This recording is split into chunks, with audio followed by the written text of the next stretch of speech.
Greetings, ladies and gentlemen. This is Agelos here from Dungeon Crawler Network, and I'm bringing you a very special developer interview. I have Dubah and Layenem from Ferocity Unbound, a new indie developer working on a brand new type of MMORPG.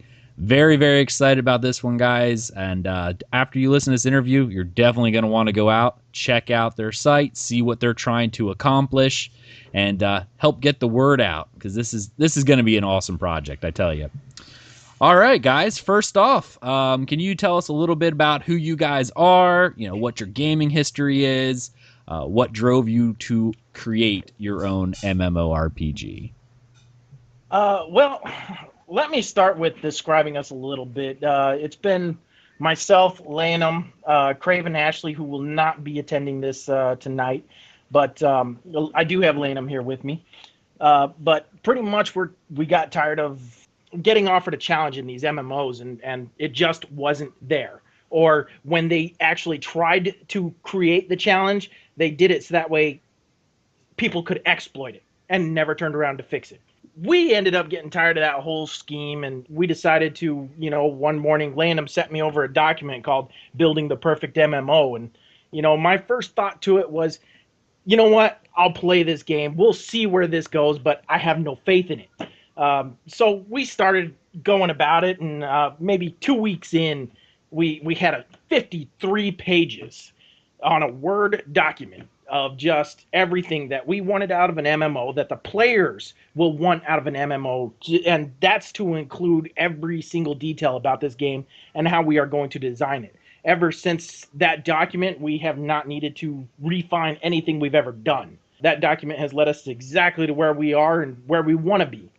As far as all of us together, I know myself and Layenem, we both started playing games when the Super Nintendo and the regular Nintendo, and we started out with games such as Final Fantasy Mystic Quest and Illusions of Gaia. We kind of branched out from there. We stuck with the Final Fantasy series throughout most of our life, but we've been really addicted to RPGs for a long time, and it wasn't until about the year 2000 when our dad got us into the Ruins of Kunark expansion with EverQuest. From there, that's when we just fell in love with MMOs. We couldn't stop. We still play EverQuest to this day. We are actually now getting onto the Ragefire progression server. Ooh, yeah. It's been pretty fun. A lot of good memories and a lot of challenges that I miss in MMO, and that's what we are trying to do with this game, is create this challenge. All right, excellent. I know what you're saying, because my very first MMO was actually Ultima Online, all those years and years ago. And I mean, a lot of the challenge with Ultima Online is waking up at 3 a.m. when your pager goes off because the raid is open. Yep. I remember those days. I'm not even that old. That was the best part. Doing the early Warcraft raids. I remember doing all of those where there was always a level of challenge to them where you were looking at it going, man, one day I wish I could be there. Like, I had no hopes, or I guess I had hopes, but I had no real ability to take out some of the bosses and some of the super hard modes when they were relevant at that time. But it was always a goal. It was something I knew I, as myself, unless I really strapped down, am not going to be able to get to, but it was always a goal for me to go farther. Right, and it made you strive to get deeper into the Absolutely. game. You quit because you couldn't do it. Mm-hmm. Oh, and the envy you felt for other players when you saw someone walk by and went, wait, where'd you get that item? And they're like, oh, I downed so-and-so. You're like, oh. First time I saw an epic weapon in EverQuest and its animations, I wanted to rob that person's account just because. Oh, yeah, absolutely. And I think that's why I was so interested in your project, and you're talking about bringing the challenge back, is because modern games, it's all about, let's just see how quickly we can get people in here. There's nothing wrong with a quick game if you have the skill to do it, but it's we have to make it so everyone has to be able to see this. Right. If you don't put in the time, you shouldn't, there needs to be something to strive for. That's why MMOs nowadays lose players. because there's Yeah. nothing to strive for. They beat it in a week. And don't get me wrong, I understand when people come around and they say, but we want to experience the content too. We want to see the story too. And nowadays, it's a lot easier to sit there, look them in the eye, and give them the answer. Follow them on Twitch or on some type of streaming software and experience the story through the eyes of a highly skilled player. I'm going to have to do it. A lot of our developers are going to have to do it. We're not immune to this, but it's something that if you want the true longevity of the game, end game cannot be about max level and the toughest boss. End game has to be about where a player is comfortable at. Mm-hmm. Absolutely. All right. Next question, I guess. I'm a big lore hound, obviously. One of the things that I love about games, especially fantasy role-playing games and stuff like that, you guys are role player, not maybe hardcore role players, but you like the RPG. You like a good story. You like to be immersed in the world. Like when you're there, this is like your home where you live. Can you tell us a little bit about the lore for your game? Well, to get started, let me explain our version of immersion. Okay, we don't want you to necessarily feel like you're leaving Earth and going to play on our world. We don't want you to feel like that. We want you to actually be there. And that's what we are going to design every aspect of this game about. Everybody who has something to do, you're not even going to realize Earth even existed as soon as you log out of our game. However, as far as lore goes, I'm going to let Layenem hit on that.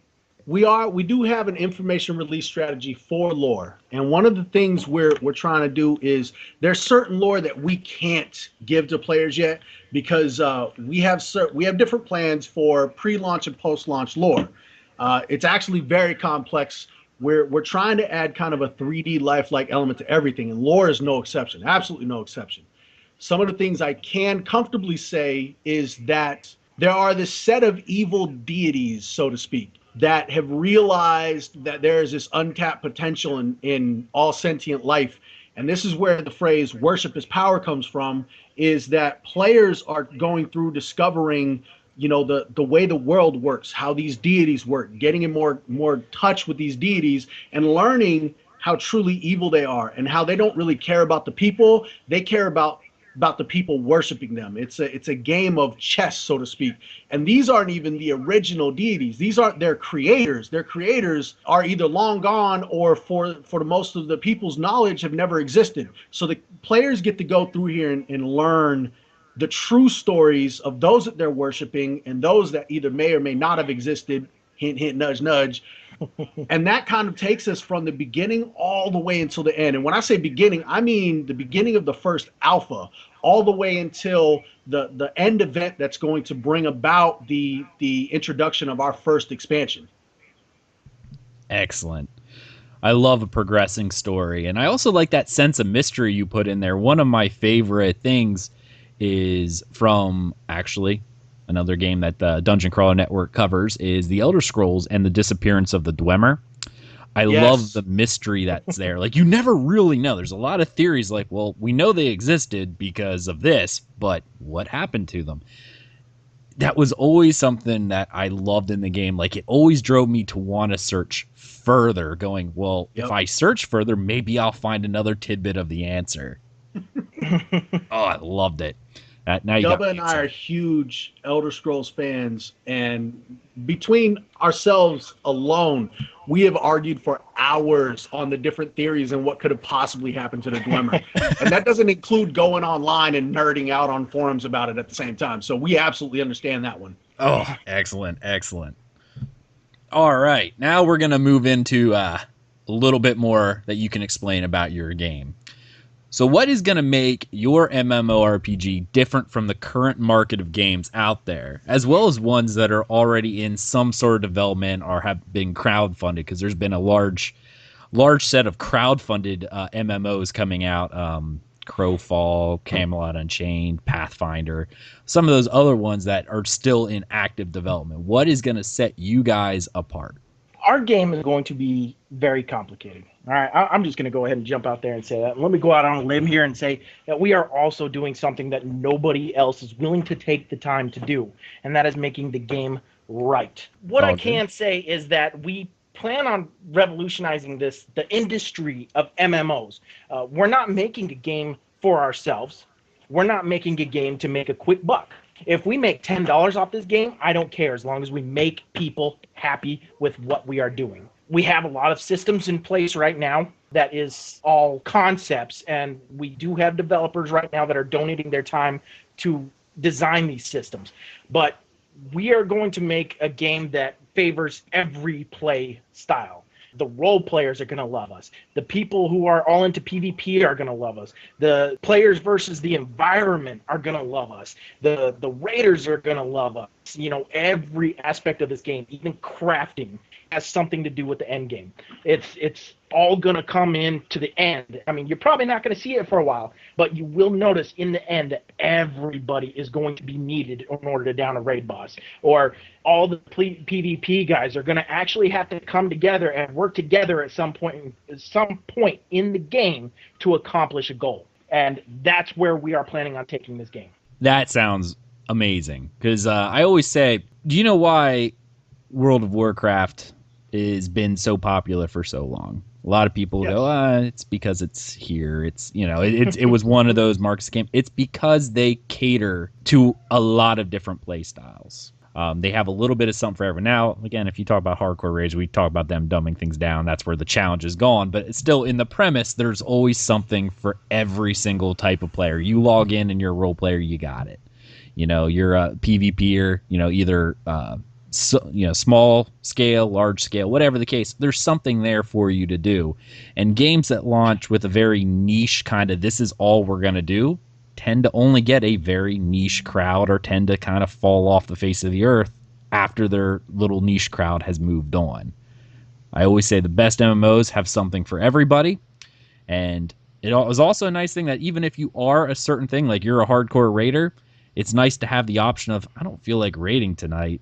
Hey, I'll try PvP. I don't really do that often. Gives you something else to do to break up what you would normally kind of burn out on. I like that a lot. That's awesome. Definitely. And another thing we wanted to hit on, or I wanted to mention that, say you are that hardcore raider and you want to go do PvP for one night. Your raid gear is not going to stand up above any PvP guy's gear. We are not going to develop a system that encourages gearing in PvP, but skill. Gotcha. That's awesome. Because I know that's one of the things with PvPers. They, you know, it's obviously that's why a lot of open world PvP games, unless you're a ganker, it's hard to get that hardcore PvP crowd because they like that fair fight. And when it becomes a stat party, as they say, it's not a lot of fun for a lot of people. They want to know that I beat this person because I have the better skill, not because you have the better gear. And no matter how good I am, I cannot beat you because you just have better gear. Definitely. All right. Now we have another question here. What engine are you guys actually building the game on, if you're ready to talk about that? I know there's been a lot of games recently that have been playing on Unity 5. That seems to be the big thing. But what are you guys using? We are using, right now, it's a decision that we actually had a very, very long, in-depth conversation with our current CTO and our current developers, and we've landed on Unreal Engine 4. They've already displayed that they can support a lot of the elements we want in the game, like our combat style and the art design that we want. So it really came down to that was the most like-minded engine for us to use. Excellent. Unreal, by the way, is, as it says, it's a gorgeous engine if you know how to work with it. I mean, it is. I've seen a lot of games coming out that have been using it or have been re-rendering. I actually, sort of off topic, but not really, someone did a re-render of original World of Warcraft using the Unreal Engine, and it looks superb. It's actually amazing to see what it can do. All right. Now, you guys mentioned on your homepage that you're not just making a sandbox. It's a progression MMORPG with sandbox elements. Can you elaborate on this? You know, like what type of progression content are you guys looking to add? And what type of sandboxes do you envision adding to the game? I can't release a lot of information on that, but what I can say is progression will be the key to everything. And that being said, we do have a tiered progression system instead of a leveling system. And players will go through multiple overworld bosses with a combination of instance bosses. There's going to be a little bit of everything through this game in order to advance. As far as the sandbox elements go, we're going to create your past, okay? We're going to put you in a place that already has lore. However, every player's actions in the game and their decisions on quests is going to forge the future of the game. I just want to clarify something. When we say your past, we specifically mean the world. Role players, I just want to make sure role players that are listening know we are not creating your character's past. You have full reign to do that. Don't shoot us, okay? Oh my, absolutely. All right. Kind of piggybacking off of that, I know you can't really talk a whole bunch on this, but here's a good example is obviously with theme park MMORPGs that we're familiar with, such as, World of Warcraft, Rift, Elder Scrolls Online, etc.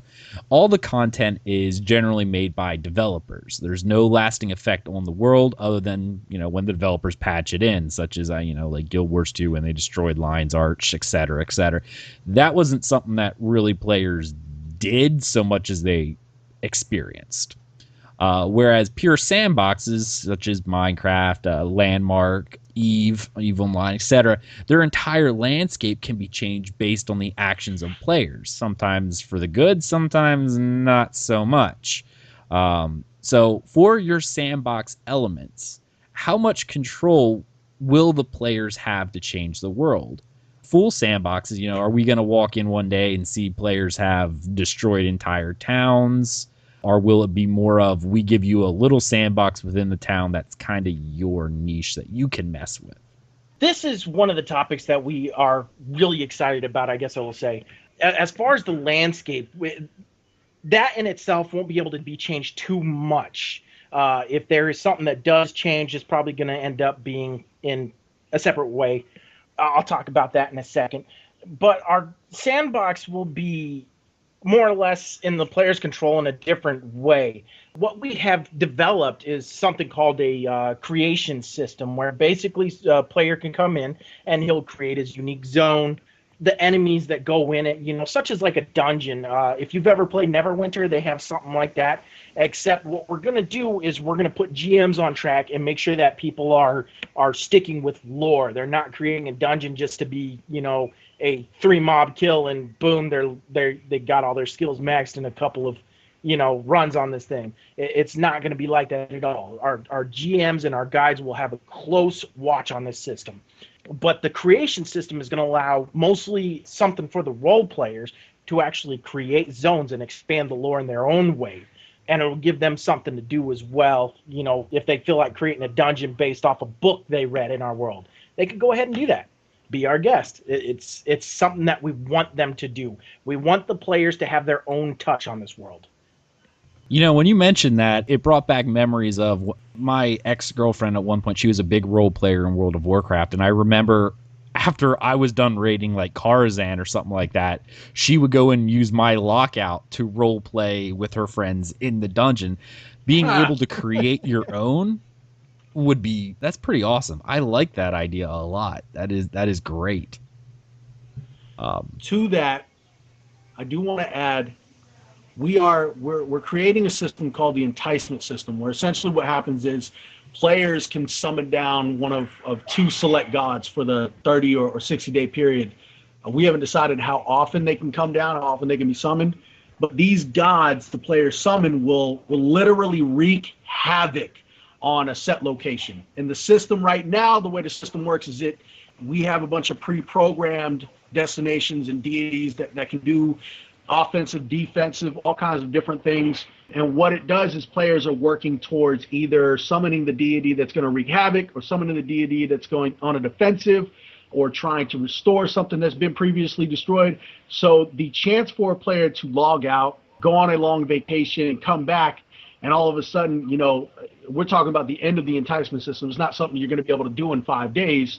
But come back and the town that they had logged out in is completely and utterly destroyed because it's been taken over by this enticement system, which is essentially just a bunch of, let's say, 3 or 4 deities who are being run by GMs and master controlling a whole bunch of mobs to just wreak havoc on life.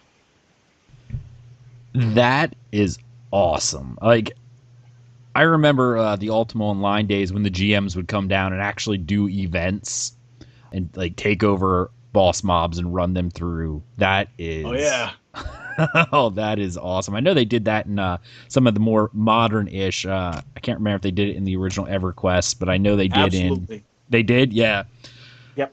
That is awesome. I'm really Oh, we excited. haven't even touched on what our GMs do just throughout the normal every day. I mean, that's just the enticement system specifically, but you want to talk about GMs, we've got a plan in place for a full GM staff with player guides who can take over mobs, random mobs, boss mobs, doesn't matter, and just start harassing players throughout the game and get jumped and drop some pretty unique loot that only happen during those events. And I mean, we're talking about this can happen anytime a GM's board. Yeah, we want our GMs and guides to be as involved as possible, especially with the community. You know, I mean, it's never going to be a fun game if something doesn't change. So there's always going to be change, and we want our GMs to do that. That is definitely exciting. And another aspect that you're talking about with the enticement system, it won't take a couple days, just a few days or anything of that nature. This would be an awesome thing to use with people who are part of those huge guilds who like to do guild-based events. Yep. Because I know that's always something like that. Since the modern era of MMOs, where we started seeing instance raids, which I like, but they started lowering the amount of people. The people who are part of the giant guilds, like I can't remember. There's one in Dark Age of Camelot, Gastoish or something along those nature that used to do things in Dark Age of Camelot. They'd get together and do these huge 100, 200 people raids. They would try to do stuff with their entire gaming community, but as modern games have started limiting, going, oh well, you can only do this with 20 of your friends, or like there wasn't things you can do as an entire guild. You have your guild, if your guild's only 20 players, great. If you have a very large community, we have to separate it out. This is awesome. Well, yeah, we're definitely planning on doing GM events such as that, and if your guild is begging for a challenge, you better hope to God one of our GMs don't hear it, because they're going to come down and offer it. They're not just going to come down and offer it. They're going to call over 2 or 3 other GMs and bring it. Now I'm excited. We want the players to be as involved into the game as possible, and if I got to come in and play as a GM and terrorize people, that's exactly what I'm going to do.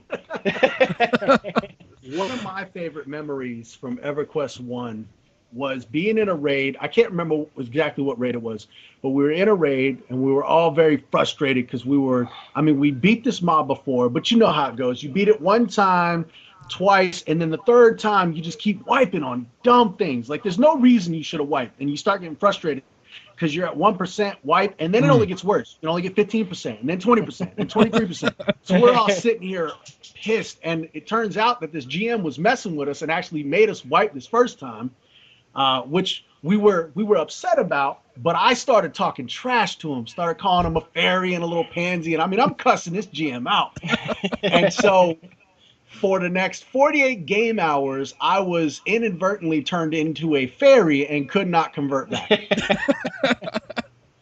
Yep. I remember having certain stories to a smaller scale, interacting with GMs in early World of Warcraft, where they were helping us with a bug quest, and a GM actually came down and was helping with me and my ex at the time, but it was a female GM. And so she was flirting with me. My ex would be angry. And was like, so she started turning her into random things like pigs and things of that nature. Putting flowers and lights over me. So I have like flowers cascading over my character, and she gets turned into a pig. That was fun. Now we know why she's your ex. Now, exactly. That was that Blizzard GM caused it. That's how it goes. But that was a lot of fun to interact. Like even afterwards, it was something we both looked back and went, that was really awesome. They came to help us with a bug, but ended up interacting and creating a little bit of content for us just to, play around with. That's great. And being on a larger scale, that is awesome. All right. So we touched on sandboxes. I love sandboxes to an extent. I don't like full sandboxes. I'm not creative enough. I like my little sandboxes, things that I can change. But let's move on to Progression Theme Park, which is something that I love, and as much as people beg for 100% sandboxes, let's face it, 95% of us need progression or like are handheld in some way. Maybe not in content like difficulty, but we need to be pointed going, that's our goal, we need to go to it. So with that being in mind, what type of like PvE encounters or even PvP encounters are you guys planning on doing? Are you guys taking a little bit more of the World of Warcraft style instance raids? Are more open world content, like I know the original EverQuest had a lot of open world, like the Dreamer, or how Guild Wars 2 works with its world bosses, where you have to do certain things to get them to spawn? We are going to have quite a combination of how we do things. There will be quite a bit of number of bosses that are going to be overworld, and there will also be bosses that are going to be instance. As far as end game raids go, for the most part, players will venture into an instance zone. However, if you happen to come across a raid boss that is for the end tier, do not think you're going to do it alone. I will tell you that right now. Your guild can be the strongest, toughest, best geared guild on the server. They will probably need help taking them down. These will not be easy foes, and every raid boss will have a strategy. Specifically, the Dragon Guard. Oh, I didn't see that. Yeah, yeah. This leads into So a next question, specifically- since you seem to almost, be answering it already. So let me see if I can roll this in here, because we're already talking about that. But how do you guys envision challenge? I know the motto for your game is, hashtag challenges everything. I love that. Always got to be challenged. If you're not challenged, you're bored. And I like the concept, but there's various developers and how they see challenge in different ways. For instance, like WildStar tried to bring back the old school style of raiding with some of its hardest content and challenges was trying to maintain a very large roster or having very long attunements. Whereas games like Final Fantasy XIV stuck with smaller parties, like 8 players, and just had mechanics that gave very little margin for error, or were straight up, if you don't dodge this, you're gonna die and you're out of the fight entirely. No resurrection possible. What are your guys' vision for making things difficult? This, by far, is one of my favorite things to talk about for this game. This is the number one reason why we are creating it, and let me explain this to you, because the motto hashtag challenges everything is going to be applied from the very beginning all the way to the end. I don't know if you ever played EQ, but when you start a noob character, you get a bag and some food and some bandages and a little scroll to hand to your guild master, and you turn that in for a nice little tunic. You don't get that in our game. You have to earn that. You start your character, he might have a weapon, some weak little, piece of splinter or something you can shank a mob with, whatever. But everything you do in this game is going to be difficult, and it is going to be earned. And something like cooking a freaking egg, man. You're going to be so excited the first time you crafted that egg. I will tell you right now, that is going to be like the greatest thing you've ever done. You are going to hold that egg as a plate and act like you're giving it to the gods. It's going to be the greatest thing ever. And then you're going to look over and see that you can craft ham, too. But Epic bacon right there. It might not be that difficult in the beginning, but it is. The difficulty will be there, and it's not just going to be in crafting, in end game, and grouping. It's going to be everywhere. If you're a PvP, we are going to have some things that are going to toss the PvP players to the side a little bit, and they're going to be like, what the I signed up to be a PvP guy, and I just got my butt kicked by this dude. No, sorry, buddy. We do have encounters for the PvP guys that they are going to have to work together to take down. We do have tactics for the raid bosses that if you even, we'll say you find a way to skip all of the mechanics for the boss, you're not going to be able to burn it faster than just doing the mechanics. And even if you do, it's probably going to cost you a lot of lives. Now, that being said, we do have a very interesting death system in this game that I'm not going to be able to go over right now, but I will tell you right now, you guys are going to drool over this system. It is going to revolutionize the way you die in an MMO. And if it's as You're difficult not as you just- say, we're going to be dying a lot. Yes, I would plan on it. So I want to follow up with okay, so WildStar, right? They had a great initiative there. They were pushing for what players want, and that's challenge. The problem is they turn challenge into a gimmick, right? The way Final Fantasy uses their title as a gimmick, but they change the game every time they create a new game, and about every third one is a really good game, but the two in the middle really suck. So WildStar turned challenge into a gimmick. What we're doing is something a little more different. What we're doing is we've looked at this game in all games that have been out from EverQuest on. Sorry, Ultima Online, you don't really get much love from us right now. But so we've looked at them and we've said, okay, of all these games with the markets and the player interaction, grouping, and rating, what made EverQuest capable of doing 72-player raids with a far less overall population in the MMO world than later games like WoW, who I think their highest was, 48 or something like that? I think they might have had one bigger than that, 52, I think. I think so. I think the original RAG was 60. Right. But they struggled filling those kind of rosters. Sometimes you struggle getting a decent economy on WoW. Like, they was easily exploited. But EverQuest never really had an exploited market until we're talking about, 2006, 2007, about that time when people started exploiting the EQ market. Grouping was huge in EverQuest, but then you get the WoW, and you could solo all the way up for the most part. You might not be able to do dungeon solo, but even some people were able to do dungeon solo. So we looked at it and we said, well, what brings all these things together? What makes a player want to group with another player? Or what gives an item value? What makes a raid worth people showing up to? And that's when we looked back at everything and we said, well, the truth is challenge pulled all of this stuff together. Challenging the player, not the entire player base, but the individual player, gave value to these items, gave value to showing up for raid. It made people want to raid for 2 hours, 3 days a night. Some are even way more hardcore than that. I know EQ at one point in time had an entire server where people raided, the guilds raided for 18 hours straight by tagging people in and out for 6 hours. It was insane, but it was all about the challenge. So we're not going to sit here and do the whole, what did they do? WildStar did hardcore, right? They had a commercial where every 10 seconds the guy would say hardcore or something like that. Yep.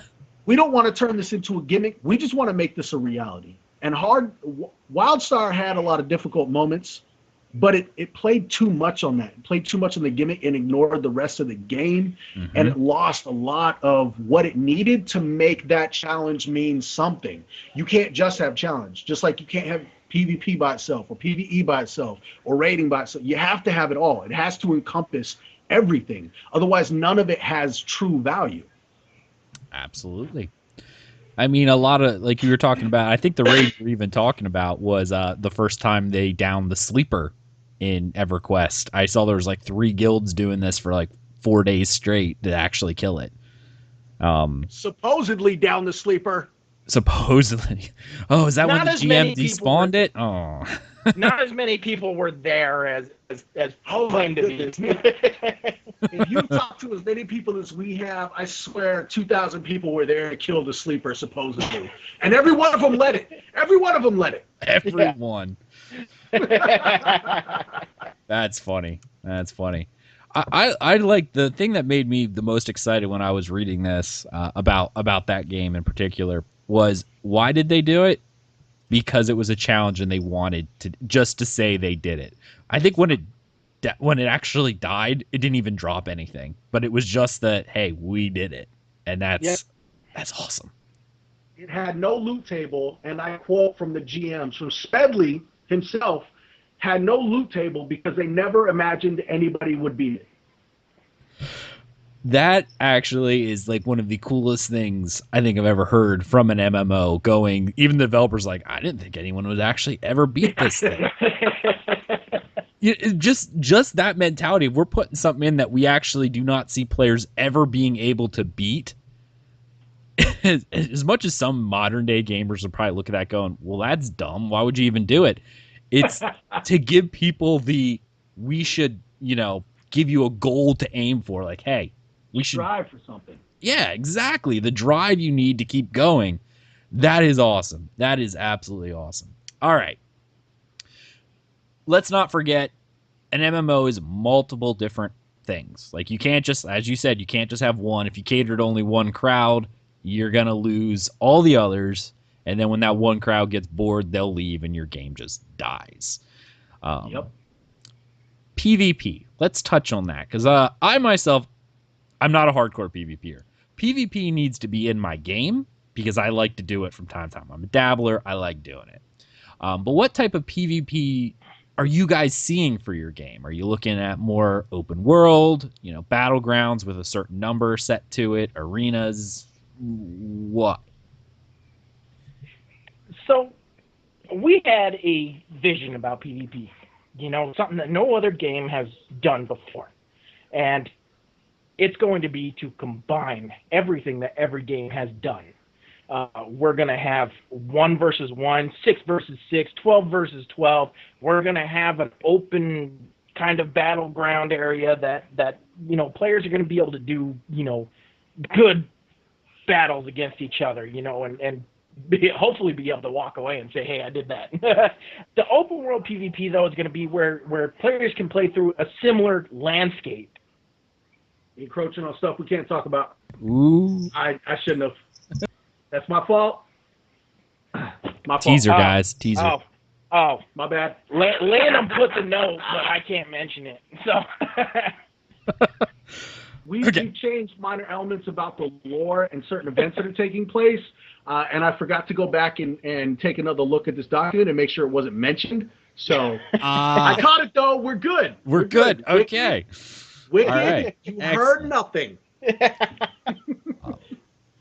I will say some of even my better memories from World of Warcraft, for instance, was the battle between South Shore and Terran Mill. That wasn't even something that was intended in the game, but that thing raged for days at times. That was just something that was kind of neat about open world. I like having a little bit of PvP everywhere, but you can't just have one or the other.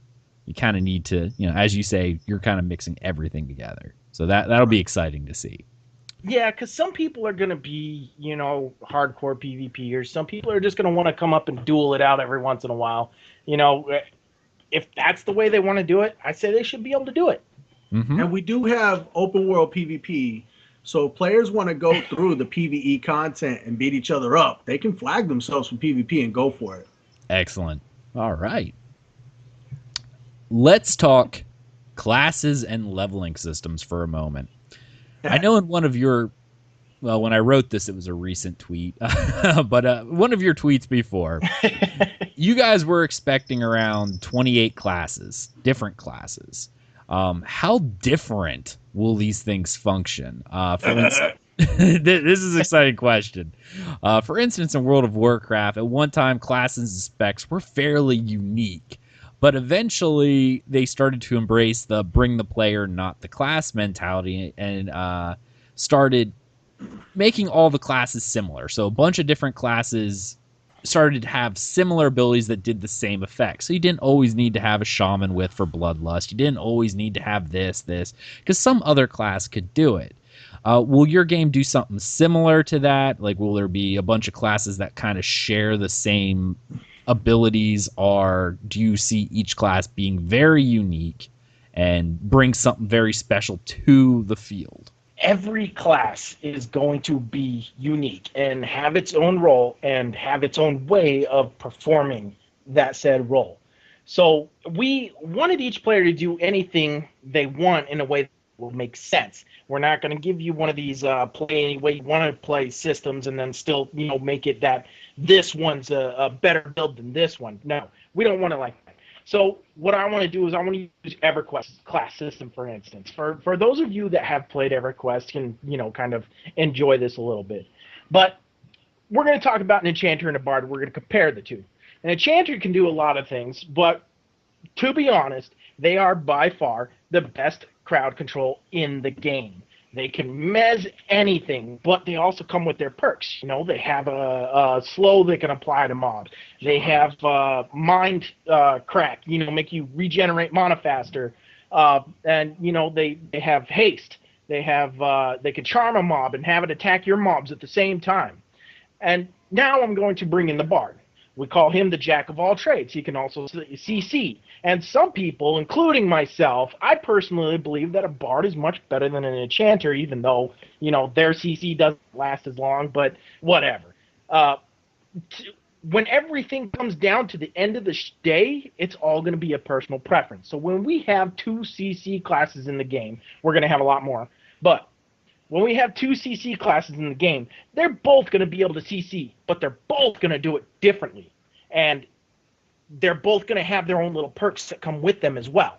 You know, maybe say an enchanter in game has a better haste than a bard, or, you know, the bard can add some healing to the group. You know, it's going to be more than a couple of roles that can CC. It's going to be more than a couple of tanks that can tank, and it's going to be more than a couple of classes that can heal.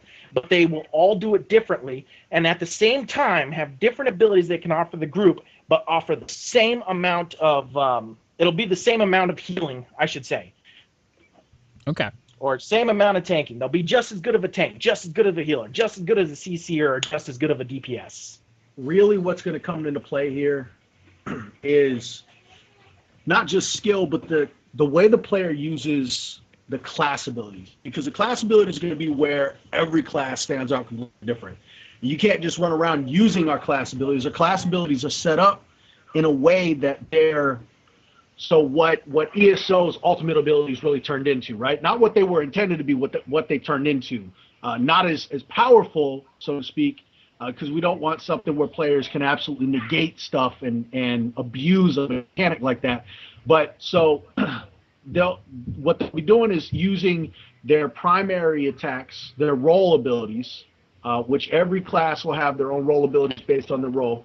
But they'll utilize their role abilities to generate something that we call momentum, and momentum is what players use to utilize their class abilities. So they're gaining this momentum and ongoing, you know, bravado, so to speak, and it's going to allow the bard to take their, I don't know, one of their abilities is kind of a regen, and expand that regen exponentially, but also increase other effects that are going on with that regen, as opposed to just a bland regen that a cleric would get or something. All right, that's awesome. That is I love the idea of building up to use what makes you special. You know, like I know, as you said, Elder Scrolls Online had your ultimates, et cetera, but you know, being able to make your class unique.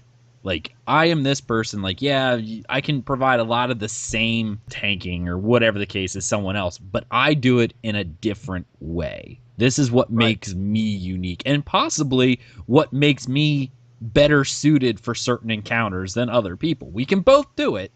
You know, like, it's not something like, oh, if you don't have a class that's me, you can't do it, but maybe I handle this a little better than X class because of my class abilities, or you know, or you handle that better because of your class abilities. It's just, if you was a pure numbers game, you would come out a little ahead. Is that kind of like? We actually plan on having, so tanking is the most obvious in that. Healing would be the second most obvious, but we've got bosses in this game where, and we're talking raid type at this point, because the group type, it gets a little bit more difficult to do that since our groups are only 6 players. And most groups aren't going to run around with two tanks. I say only 6 players. Most games haven't done 6-player groups in a long time. So, but so in the raid system, there are going to be bosses that are going to be far more susceptible to a certain style of tank versus another.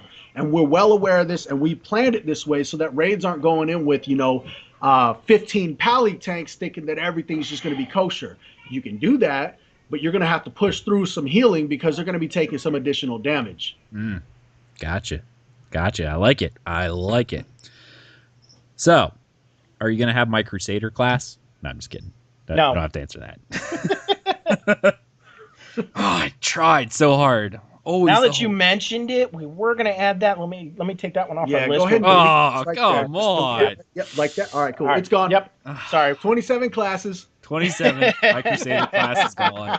My big two-handed sword holy warrior is just off. Sorry, guys, can't have him. Well, now I'm sad. No. It's like this interview's over. This interview's over. I'm just deleting the whole Guys are thing. That's fired. it. This game sucks. Scathing review coming out. No Crusader class. Game terrible. Dang it, we had him up to that point. Up until that point, I was all excited. And now, no, that's it. No, I'm just kidding, guys. That's awesome. All right. Now, this is something that's kind of interesting. How do you see yourself gaining power as a character? Is it kind of like a straight leveling type system? Will zones be broken out, into level zones? Is it going to be more like horizontal progression system with, different tiers of difficulty? Will there be an alternate advancement system once you hit a max level, if that's what you're going with?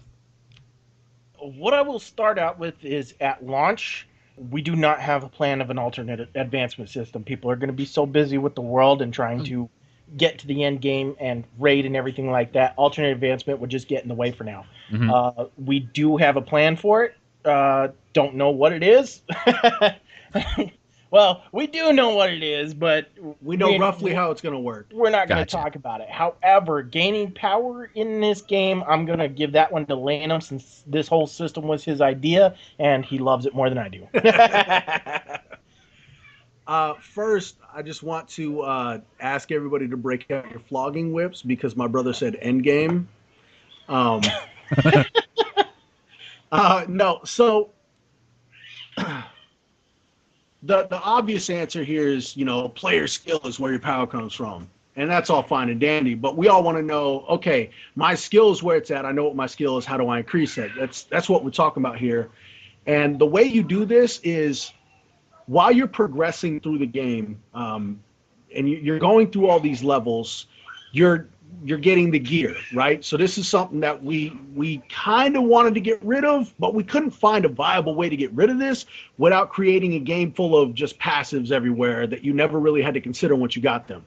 So for right now and for the foreseeable future, we're going with gear, but we're doing it differently. And this is where we're probably going to lose a handful of people on this because there's people who are huge sticklers for numbers, but if they stay long enough, I think they really like what they're about to hear. We are not utilizing stats in this game. Your charisma, strength, wisdom, intelligence, they're not going to happen. But this is only because what we're focusing on is more about how the character builds, how their class performs, right? So your skill, let's say you play a bard, I play a bard. Bard's my favorite class, so we're going to go with that. You play a bard, I play a bard. And I like to do a whole bunch of CC and mob debuffs. They fall in the same category. But you like to do a whole bunch of maybe a little bit of CC so that you can pull, but a lot of group buffs. So we're using different abilities. Our gear is not going to be the same. My gear is going to have a whole bunch of stat bonuses, not stat bonuses, but bonuses on it that are going to improve the way that these abilities work. They're going to provide combination effects based on what abilities are being used while somebody's under a certain effect or a certain effect is on a mob. The different way that our stat values work don't affect the character sheet. They affect the abilities that the players are using and the way that they're using those abilities. And this is what's going to take the skill level of the game to a whole nother level, because instead of overpowering a single stat, now you're having to weigh out, because you can put 5 role abilities on your bar and then 2 class abilities. So now you're weighing out all of these abilities and deciding which ones you want to use. And you don't want any of them to be useless, and you can't overpower a single one. So you want to complement all of them, and you want the gear to complement you, and you want to complement the gear. Some players are going to find gear out in the world, and they're just going to say, well, I really like that. I don't really care what abilities I use. It makes me function, so that's what I'm going to do. When it comes to the way the world's laid out, and we're talking about how it's spread out, we've actually, Wicked came up with this concept. Wicked Gaming, the one who did all those beautiful add-ons for ESO, when he laid out our map, He laid it out really funky. And at first we looked at it and we said, Wicked, what in the world is this, man? We don't understand any of this. You got a tier 14 in a tier 1 area. That doesn't make any sense. And he said, well, what? Why are we separating players? Why is it you level up in EQ1 or any other game and you go to a different zone and you never see any other players? You're not interacting with them. You're not associating with them. It's like they become a plague and a bane on your existence. And you see it in the communities of games. If you're not the same level as somebody else, they look down on you like an outcast. So while we might not be able to get rid of that entire sentiment, what we are doing is we're placing these higher tier areas as castles and underground rat caves and, dark towers in the middle of a tier 5 landscape. We're placing these inside of these tier 1, tier 5, tier 6 overworld zones where these players are still a part of these zones. They haven't moved on from this landscape. They're just experiencing different parts of the same landscape. And these lower players are going to be able to see these bad boys running around in this really bad BA looking gear, and they're going to say, oh my goodness, I really want that. Where did you get that? And you say, oh, it's tier 12. Oh, I'm tier 10. I'm almost there. I'm working and striving and I'm stuck and I'm looking for a group. And, hey, maybe you get invited to a guild full of players that are on your same caliber, and now you just met people that you would have never met until you reach tier 14 or tier 20. I like that idea where games haven't done this. Like you said, they break it out to where it's, if you're in this zone and you're within the level range, everything is going to be within your level range. But it's almost like the way you're describing this is you're going to be in a low level zone, and there's going to be like a dark tower up on the hill where you and other players look at it and go, oh, we don't go there. Oh, no. Yeah, yes, that is exactly going to be it. Oh, that's awesome. Now, if they want to go there, they can go there. You're more than welcome. You're more than welcome. You may die. And they're going to be one of the first to experience our death penalty system. I hope you have a run speed buff. Nice. Now, we were talking about equipment. You mentioned this. And I like the idea of what you're saying. You're saying more or less equipment's going to be like, it's going to be more along the lines of you're going to pick up a piece of gear, and instead of it being, okay, we give you plus strength, it's going to be something along the lines of, I buff, I don't know, Crusader Holy Strike, the class you guys crossed out. So you'd have to trash it because it's junk gear. It doesn't go. But I didn't even think about all the gear we have to remove now. It's one of those things where you look at gear and go, hey, I use this ability. This buffs this ability or gives it maybe a secondary type of effect. Do I want to use this or mix and match your gear to augment the type of abilities and play style you want to do? Do you want to be more of it like an AoE type character? Well, this gear turns a lot of my single target spells into some sort of AoE effect. Is that kind of what you're looking at? Something like that. Generally what it's going to do is we're going to say we'll use EverQuest for example. They started adding stats onto their gear that further increases the player because let's face it, they ran out of places to go, and they started adding a stat called bash damage. And that's pretty much what the armor is going to do. You're going to be able to add damage to the ability, or you're going to be able to change the way it completely works. We're going to say a healer has a direct heal, but if he has a piece of equipment on that changes that heal, we're going to say that heal now splits and hits another target. Okay, all right. It's going to modify your abilities and either increase their power as they are, or it's going to add another effect to it. Nice. Those were always something that I know it's not quite the same with abilities, but or in other games, because I can't really think of a game that did something similar to that I've actively played. But games like the legendary equipment in World of Warcraft, that while you were attacking, it would have some sort of secondary effect. That was always something that you looked at and went, wow, I want that gear because it does something more than just bash a target. It does this. Right. I think Elder Scrolls Online tried to do that with master weapons, where they would affect certain spells. Now, I think in that case, they kind of just went with raw damage, or they might have changed it a little bit. But whenever you had that type of weapon, it would have picked one ability that weapon used and buff it in some way, which was always something that was cool. All right. Yeah, it's always nice to to affect abilities in a way that other players won't. So it's, it helps add a little bit of variety to how you perform in the raid and the group. Okay, excellent. Kind of on the equipment thing, I'm kind of curious again on this.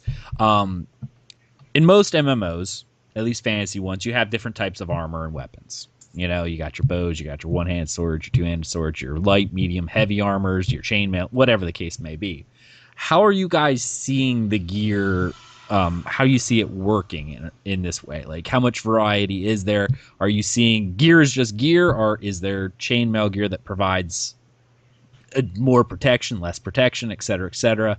And how do you see classes using it? Because some games, like Final Fantasy 14, for instance, when you were a class, you had one weapon type and armor type. That's it. That's all you could wear. World of Warcraft allowed you to mix and match early on. Later on, they had a preferred armor type. Or there are several different types of weapons. You could have this, or this. Or more like Elder Scrolls Online, where it really doesn't matter. You can use anything that you pretty much pick up if it, augments your play style. Well, as far as weapons go, any player can use any primary weapon type. However, for gear, we're making this as boring as possible. Okay, no, I'm just kidding. We have released the information onto the website about equipment. Layenem loves the ideas. It's something that I'm waiting to see done, which we do have developers working on the system right now, and hopefully by the end of the year we'll actually have a playable demo going. But it's something that I'm personally going to have to see, but I do agree with it. I do like the ideas they talk about. So as I go into it, it's still a new concept to me, because I really haven't seen games do armor and equipment this way, but I do enjoy it. But classes have two types of equipment. They have a role effective equipment, which pretty much maxes out their roles. So as a healer, it's going to max out your mana regen or your healing potential. Your defensive effective. But defense effective allows players to wear heavier armor and lose some of their role effectiveness, but it's going to be in exchange for some increased defense. So, if you're soloing, you could put that equipment on and you might not be as good of a healer, but you don't need to when you're solo. That's if you could beat anything, even with offensive or defensive gear. I mean, class effective or role effective, and defensive gear. But we do have another type that is going to be offensive, which is going to be pretty much a unique set to heavy armor wearers only. Most of the tanks, pretty much. And it's going to give some of their defense to give a little bit more offense. So if your cleric's getting bored, give them a little bit of challenge. Toss on some freaking offensive gear, take a couple more hits and rock it out. As far as the rest of the equipment goes, Layenem is a little bit more excited about it, so I'm going to give it to him. Oh, we already talked about the no stats thing. That's what that paragraph is about. So we covered what I was going to cover in here. Oh, okay. So we'll talk a little bit more about the slots. So with the gear itself, as you're wearing this RE gear, role effective gear, what it's doing is effectively increasing the capacity at which you perform your role. You're not going to max anything out. We're not looking at having soft caps. Mm-hmm. And if we do put hard caps in, they're going to be really high up there, but you're going to be sacrificing a lot to reach a single hard cap. And the way Wicked wants to do it is we're talking about sacrificing a lot for a single hard cap. So it's probably not going to be a system that people use. Okay. As the number crunchers are really, I know we've taken out stats, but let's be honest, when you're talking about increasing the effectiveness and ability by X amount or X percent, there's still numbers in the game. Number crunchers are actually absolutely going about it. Mm-hmm. So when we look at the gear, there's 5 different slots. And the way these slots work is your first one adds to your resource capability. So it's going to give you more mana regeneration, might reduce the cost of abilities based on certain situations, like if you're holding a certain type of weapon or something. Then we move on to ability slot, which is our second slot. And with the ability slot, that's what I was talking about, where it boosts a specific ability. So that'll be, a healer's using a primary heal. We'll just call it heal or chill. Another nod to EQ.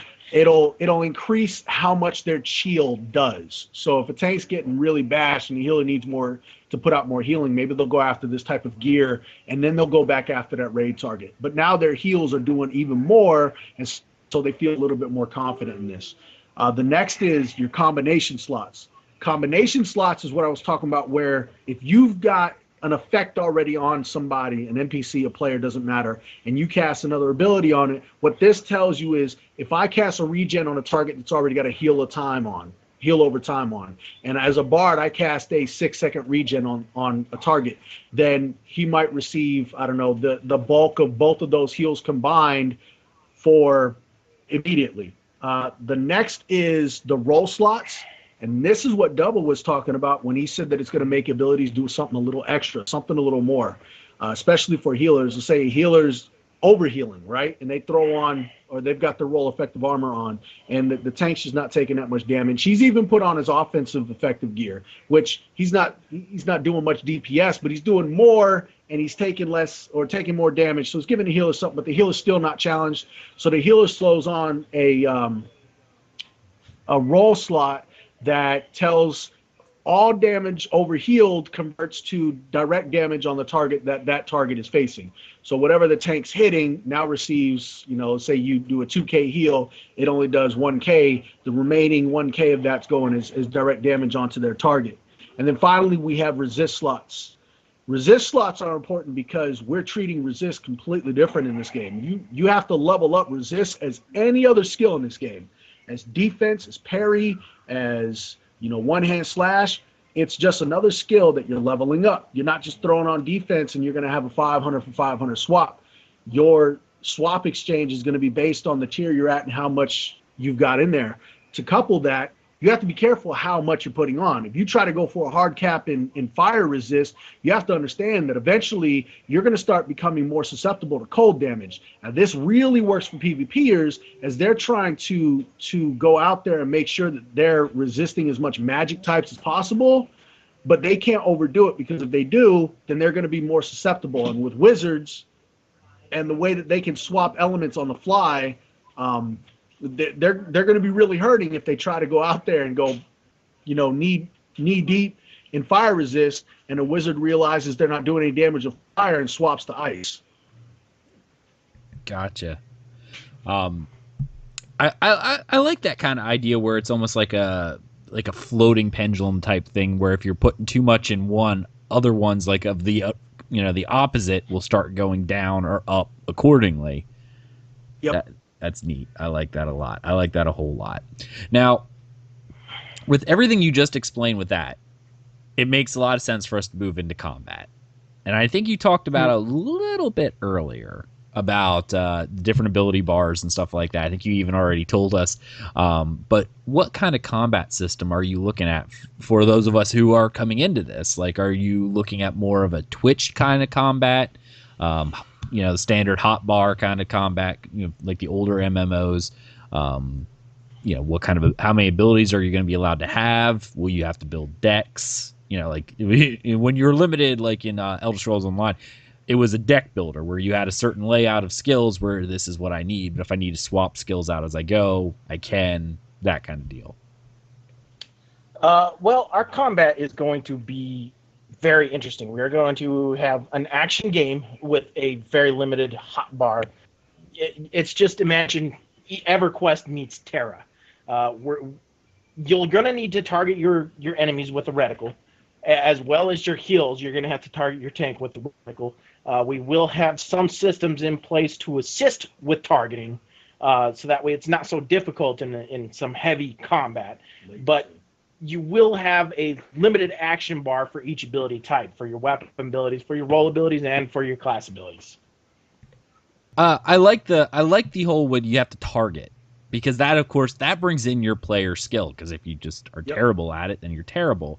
But as you said, I don't have it in here, and you can. I know you'll probably play with this number, but I wanted to ask about this. You said you're going to have a system to help aim, or at least help with this.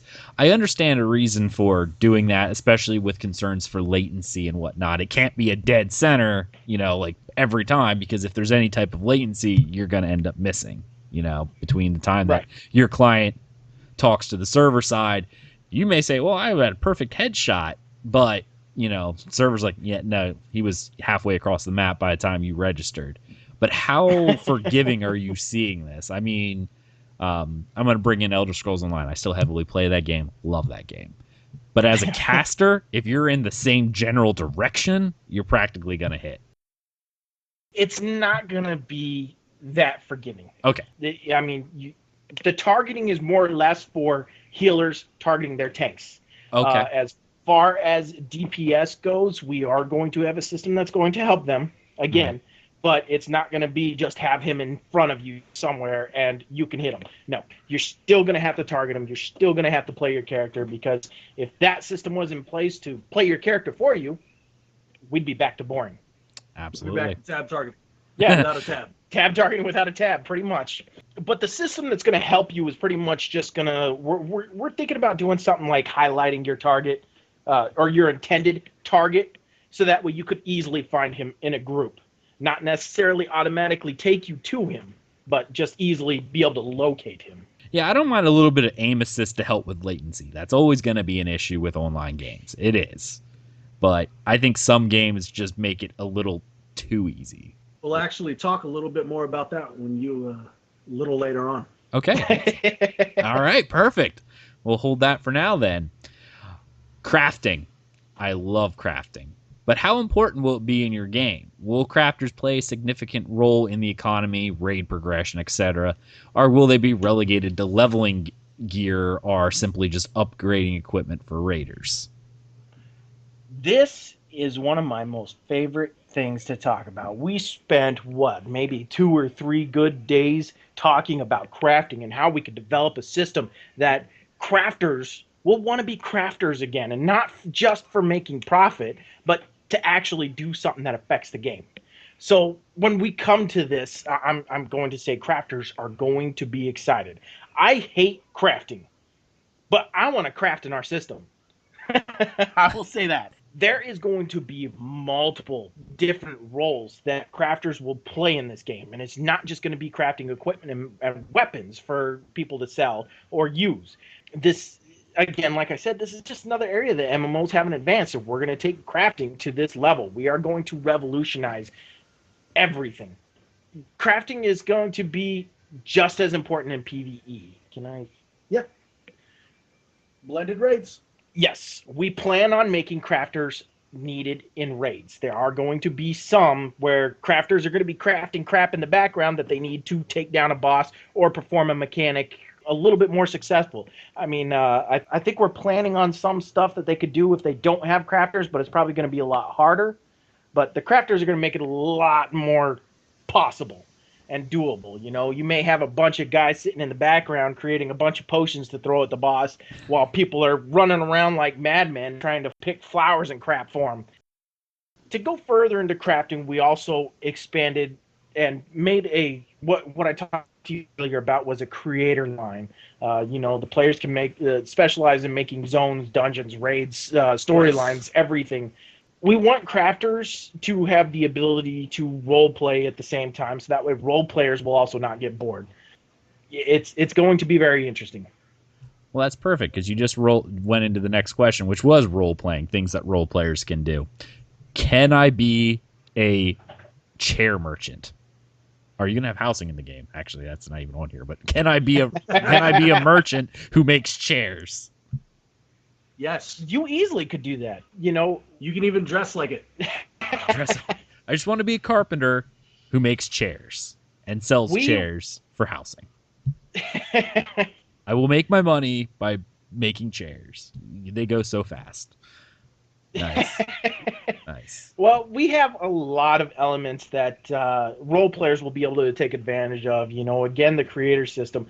And the only reason why I keep repeating this creator system is because we love this idea. We want role players to be involved, and I hope for everybody that is listening, as soon as the beta rolls out, or an alpha rolls out that has the creator system in it, we want you guys there. We want this system as tested as possible because we are not launching a broken game. That is one thing we will refuse to do.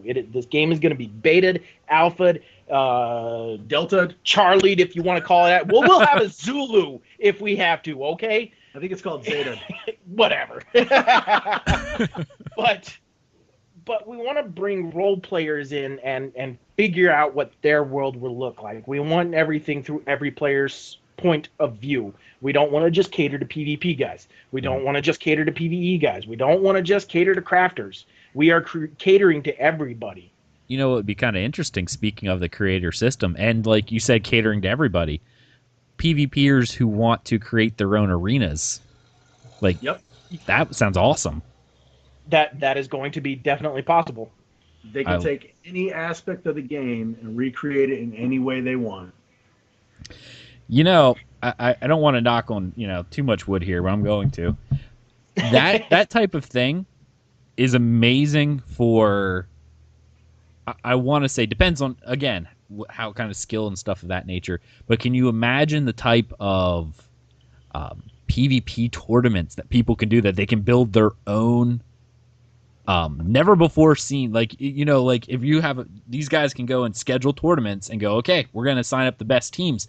But the best part is they don't have to practice on a map. Current teams have to work to get, you have to have that type of fluidity together, to play together, to know your team member. But a lot of times you play on the same map. If you look at any MOBA game, it's like, yeah, I got my team here. We play on the same map 900,000 times. You join a tournament and the tournament organizer and go, okay, plop. Now you have no idea what you're doing, but let's see how good you work as a team.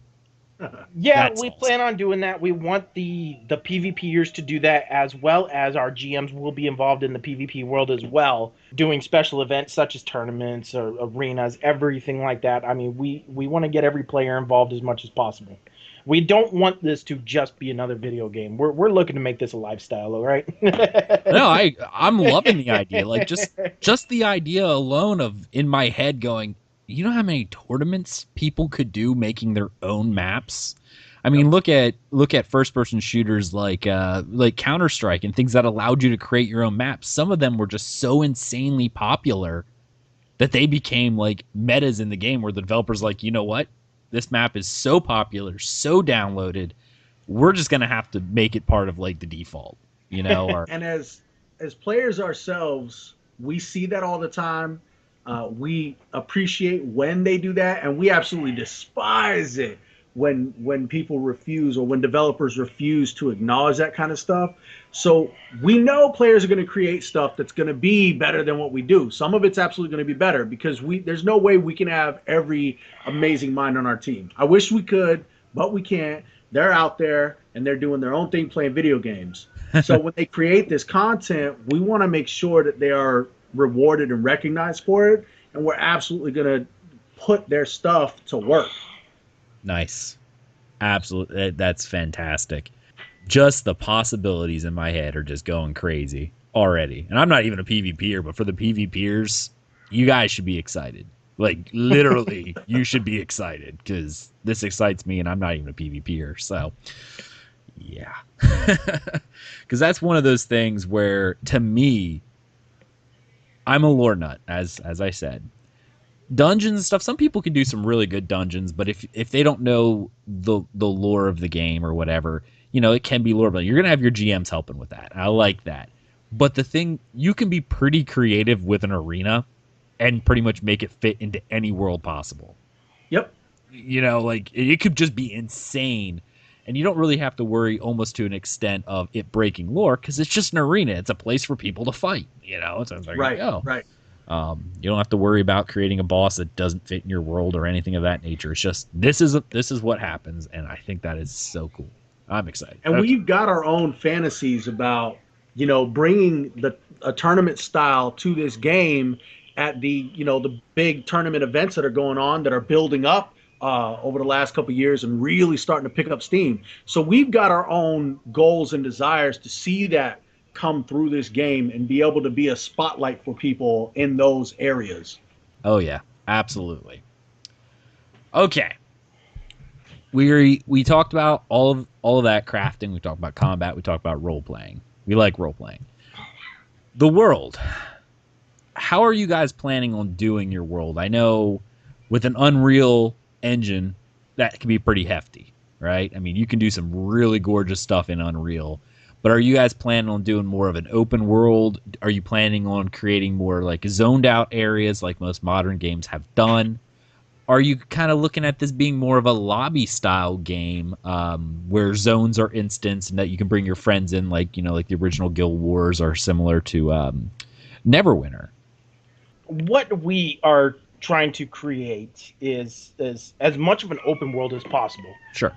There is going to be zones, obviously, and inside the zones will be dungeons. And eventually you're going to travel back to places you were killing a long time ago to get to another area to kill even tougher mobs like we were discussing earlier. But in the end, we want the world to be as open as possible. But there is also some restrictions. You can travel anywhere you really want. But you must be able to survive the trip. Your payment model must allow it. And if you are flagged, of course, there's only a few locations that actually require a flag. But as far as the open world, yes, we definitely want this game as open as possible. If you want to go play with your friend, 6 tiers above, good luck, but have fun. Nice. I like it. And that's one of those things where I know we talked about earlier, the 6 tiers above, if you are playing an action combat type style, there should be a level of, if I'm level 1, for instance, can I take on a level 10? Well, in theory, you could if you avoid every single thing they throw at you. Exactly. Like, now if you're closer to level, you could take 1 or 2 more hits, but if you're level 1, could you down it? Possibly. Is there room for error? Nah.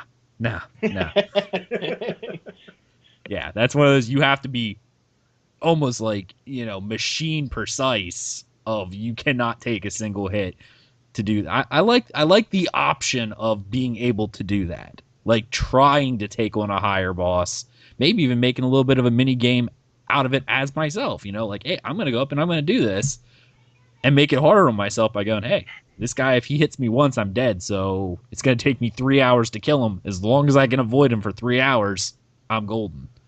Well, your chances of actually dodging every attack that an enemy throws at you is probably slim to none. I will go ahead and say that. There's not going to be a block ability available to everybody that's going to be, say, just as effective as a warrior. Yeah. So, our like ESO did it. Everything had a block. I'm sorry, but holding my staff up is not a block. I'm not going to be a stop every attack that comes after me with a staff before you block anything. But you will have abilities that will help you avoid attacks, but it's not going to be possible to dodge everything. You're going to have to decide when you want to use those abilities and be very cautious of their cooldowns. Very nice. All right. Now, I know we talked about the world.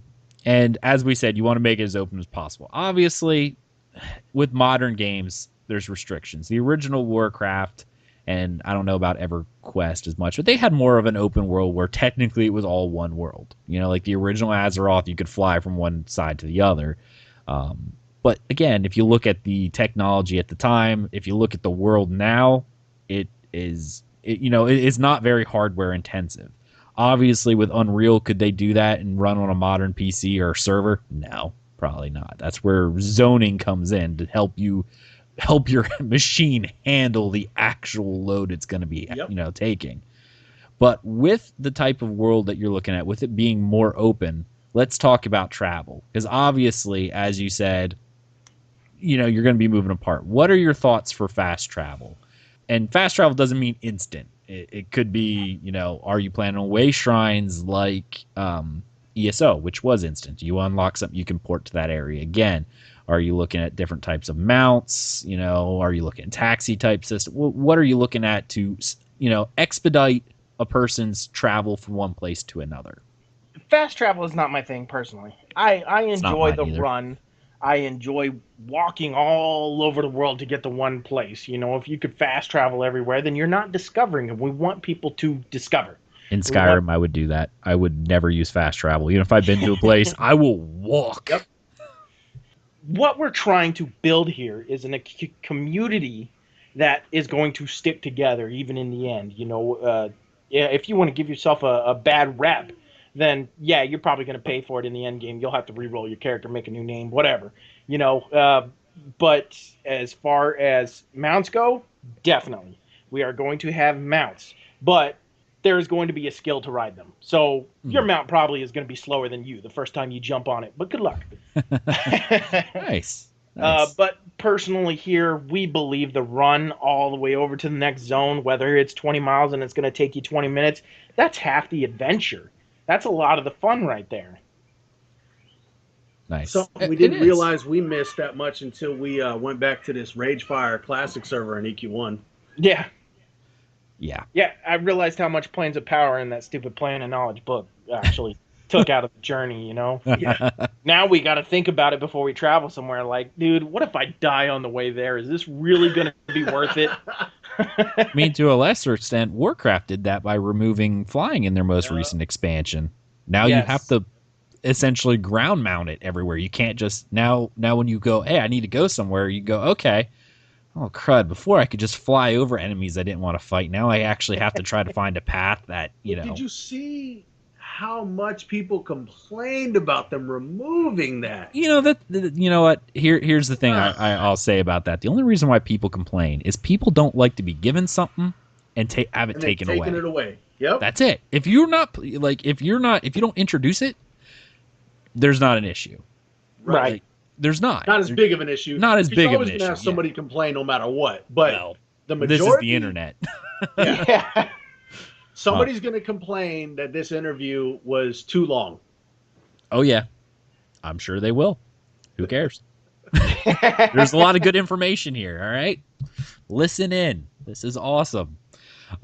Yeah, there's always going to be complainers. There's always going to be the vocal minority. But the major issue with the Warcraft fiasco, and I'll get off that quickly, was just the fact that they had it, they took it away. Players don't like when you take it away.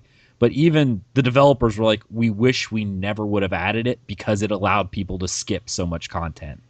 So much hard content that they worked on. And obviously, you guys are going to be working hard on this content. You don't want people to be able to just skip it. Definitely. Yeah, that makes sense.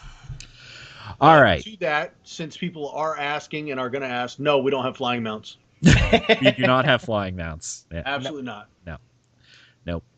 I'm fine with that. Flying mounts are one of those things where, other than maybe like a quest mechanic or maybe like a boss fight where you jump on the back of a dragon to kill it and that kind of thing, that's the only time you should be up in the air flying, is if it's part of a mechanic, you're doing something like that. I don't. Yeah, we plan on having a lot of different mounts in the game for the mount collectors out there, because I know they exist. It's me. Yeah. You're going to be busy. They're going to be just for show. If it has wings, sorry. You know, it's a just for show thing. Every mount is going to have the same run speed.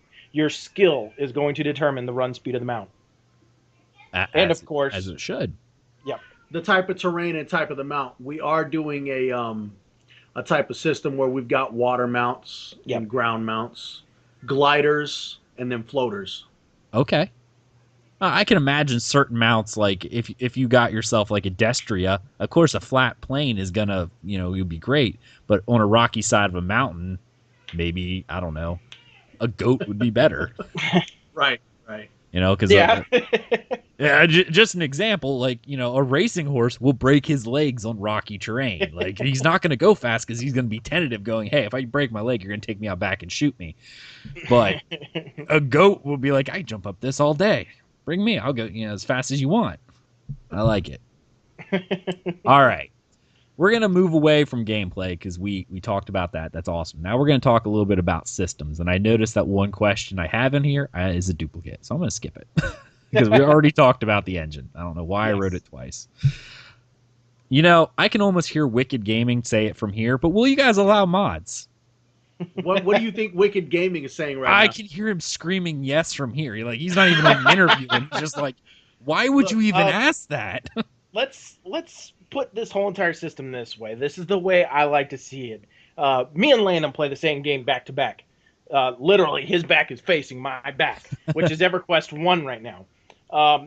right now his UI is set up to the point where that if I was playing on his computer, I probably wouldn't even understand where to freaking start. There's only a tiny little box like dead center of the screen that you could see out of, and I'm like, dude, you're gonna get your butt kicked by something. But somehow he plays it and he works it, and that's the way he likes his UI. That is Best not the part way in the game.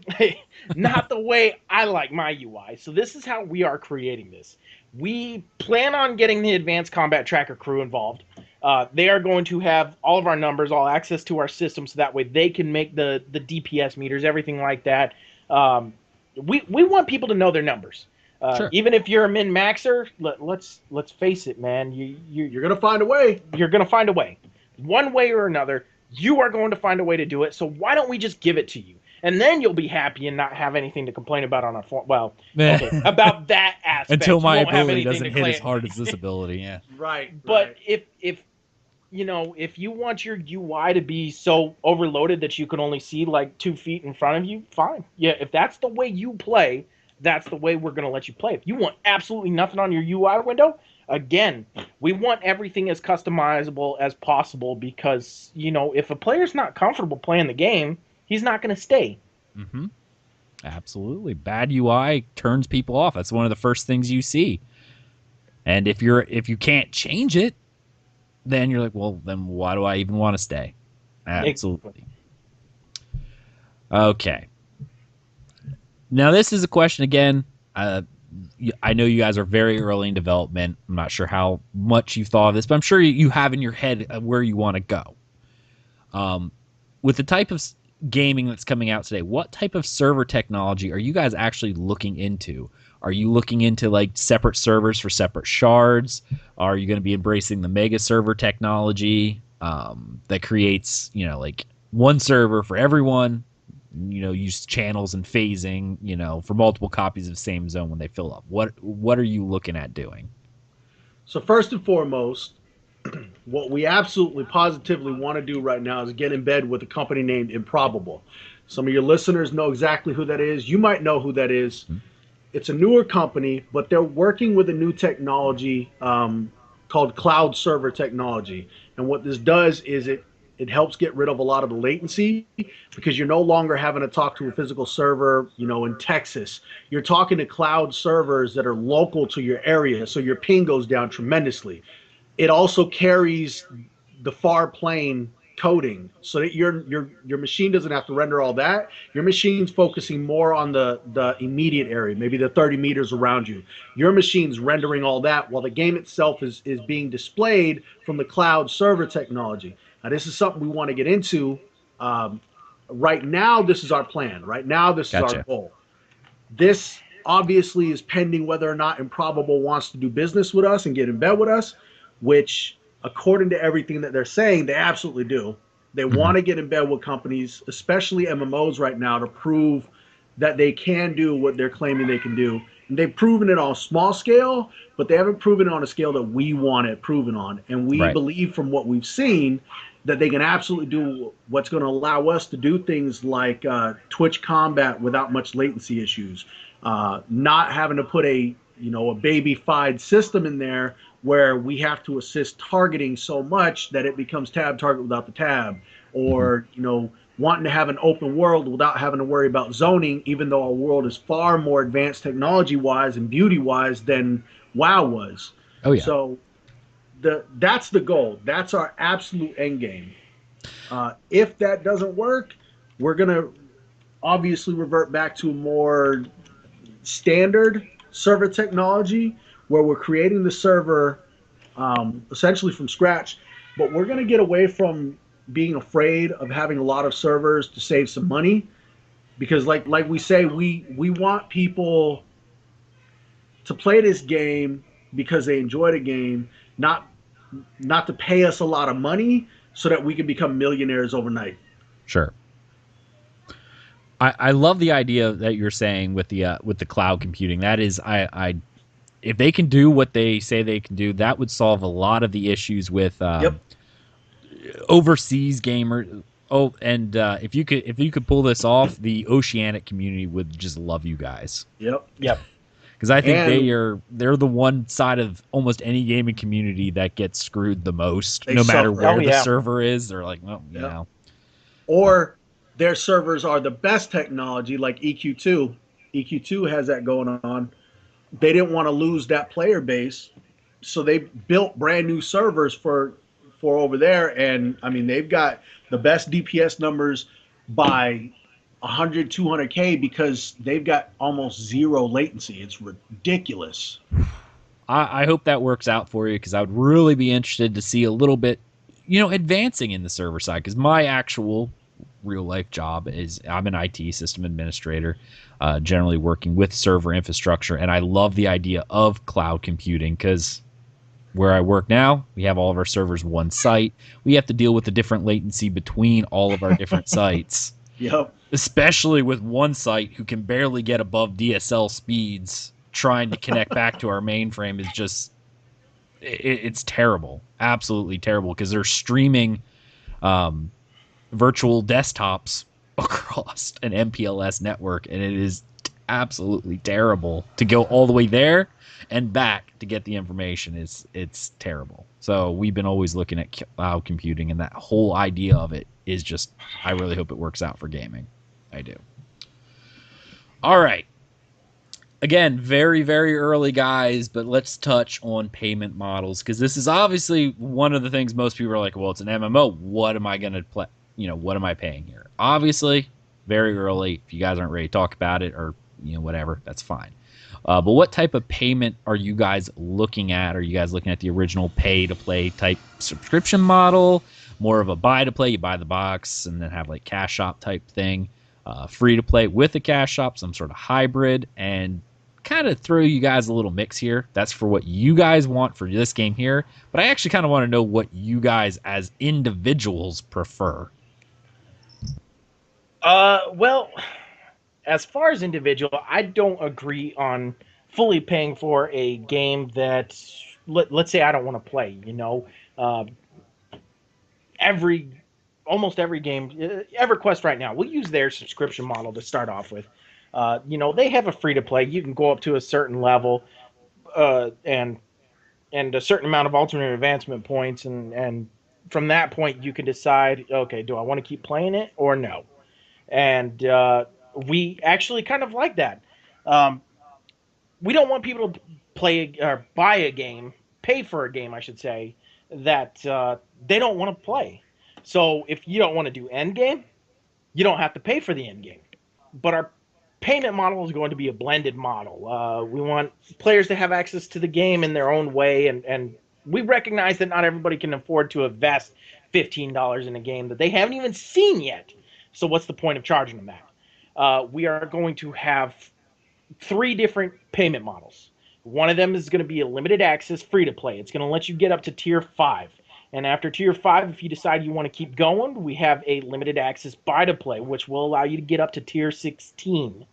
And then from there, pretty much the subscription base, full access pay to play is going to allow you to get into rates. That's pretty much all it is. So if you have no interest in rating, and you think you maxed your character's potential out and you're sitting in tier 16, you don't have to pay the sub if you don't want to. You can stay in tier 16 for the rest of your life and enjoy the game just like everybody else does.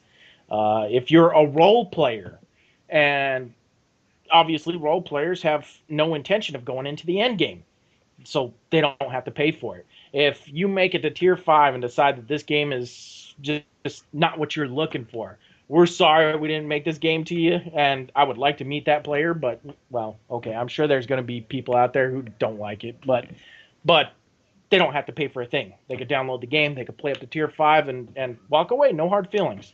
After all that being said, we do have a cash shop. The cash shop is going to be nothing combat related. There is no way that this cash shop is ever going to offer you something that will give you an edge over another player. It's all going to be either Costume items. yeah, costumes, mounts, anything that's what's the word I'm looking for? Cosmetic. Cosmetic. There you go. That's pretty much all our cash shop is going to be. Okay. I like it because cosmetic, that's one thing that role players like, obviously you're a business. Let's face it. You need to get paid. I like the free to play for up to a certain level. That way you see if you like the game. That is always not just a free trial, because here's the thing with free trials. Someone offers you a free trial, you sign up for like a week. Well, what happens if you can't play that week, or you only get like an hour or two, or something happens, then you're SOL, right? Playing up to a certain level, I like that, as you get a feel for the game, you get an idea of what's going on, et cetera, et cetera. That's great. Absolutely great. Good way to get people in. Well, the beautiful thing about the how far we give you up to tier 5, it's going to take you a good month, 2 months, if you're a hardcore player, to get past tier 5. Okay. All right, so it's not like the World of Warcraft level 20 you can do in 2 hours kind of thing. No. Good luck. If you could pull that off, man, okay, we're going to give you an award. You're the most hardcore player ever. You'll be in tier 1 for about 2 hours. Okay. All right. I like that. It is definitely nice. And like you said, with the cash shop, with vanity items, even if someone does the buy to play or whatever, you get a little bit of a box sale there. But, cash shop, vanity items, role players love that kind of stuff. And you'll be making money off of them. Whereas subscription model, I'm more of a subscription fan. I've always been. Me too. I love subscription. It's because when you're paying, everything's available to you. You're paying the month. You don't have to worry about anything. I don't have to worry about buying this or this or this. It's just there it is. That's everything I need. And I like supporting the developers that way. It's like, you guys are providing me with a game and content. Here's $15 a month. I have access to your game. I love it. And that's kind of what we're hoping for is more people will sub that even if they don't go into the end game, because with that sub, you're also going to give us the ability to hire more developers, or even keep our staff of developers and keep content coming into the game. I mean, not everything we are not going to do, or everything we are going to do past this point, is not just for rating. We are going to create more content for the people who just want to stay in tier 1 to 5. We're going to create more content to the people who just want to stay in 5 to 16. And we are definitely going to create more content for the 16 and above. Just like the PvPers, the crafters, everybody. I mean, we're not going to release one expansion with just one side. Yep. Yeah, and what people don't seem to understand, when you're developing game, there's a lot to go into it. You got, even when you're it's not just developing content, you need your coders for that. You need your artists in order to design new zones, et cetera, et cetera. There's a lot that goes into this. Yep. I would love to sit down with somebody who says that there's no overhead in MMO, just for 5 minutes with my accounting sheet. Yeah, it's, my goodness. Even for our dungeon crawler site, I had to go out and find an artist to do our, there was overhead for that, just because I'm like, I can't draw a logo. Can you guys help? I had to go out and, overhead on that, just because I have a certain skill set. It is not that. Yeah, obviously, people need to get paid for what their skill set is. Now, it's not in here, but I do want to mention it because it is kind of a modern thing in MMOs nowadays. Specifically, WildStar had it, Eve has it, and now World of Warcraft has it, which is a type of token system that you can kind of buy and then sell in game for gold. Are you guys looking at a type of hybrid system where someone would be able to buy additional subscription and then sell it in game? Yeah, Excellent. we've definitely looked at that. Basically, what we want to make sure is that our marketplace is not going to be overflowing with garbage, that people aren't taking advantage of it. So, our first step is definitely going to be that, but we do have a plan to have a stone of some kind that will add cash transferable subscription. That's awesome, because obviously some people, if they make lots of money, go, I have a lot of money, not a lot of time, so I can't earn as much gold in game as I would like, or whatever your currency would be. But I can throw an additional, $20, like that's what Warcraft, their subscription's $15 a month, but you're literally paying $20 for a month, so you're actually making above and beyond. But then they can turn it and sell it in game for whatever it is that they need, or give it to a friend saying, hey, I can't afford my subscription this month. Well, you know what, you're my best buddy, I'm going to buy you a token, and here you go. You sell it for what you need. I like that. Okay. I know you guys are hiring to help build the game. I'm sure you guys are looking for certain people. Is there any type of people that you're looking for? Is there any special areas of interest that you need help with immediately that maybe one of our listeners has that skill set and would like to help out? I'm gonna let my CEO answer this question. Everything. I mean, we've been growing a lot over the last 3 weeks, I think, since we launched the game. Has it been 3 weeks? Maybe four. It's been longer than that. Yeah, it's been about a month. It's been about a month because I think as soon as I found out about it, I reached out to you guys and I started. Yeah, we just did our second information release, which is 4 weeks. I think it was May 4th. Yeah, it's been a month almost. Yeah. In that amount of time, we started out with 5 people, and now we're looking at 25 people, maybe even 27 by the end of this week. So that's almost a 1-person increase per day that we've been out there. And we still don't have enough. I mean, we've got a lot of talent, a lot of great people. We're actually about to release a press release letting people know the type of people that are on task, because I feel like a lot of people hear indie developers and they think, oh, it's a bunch of no-namers. We got Wicked from Wicked Gaming.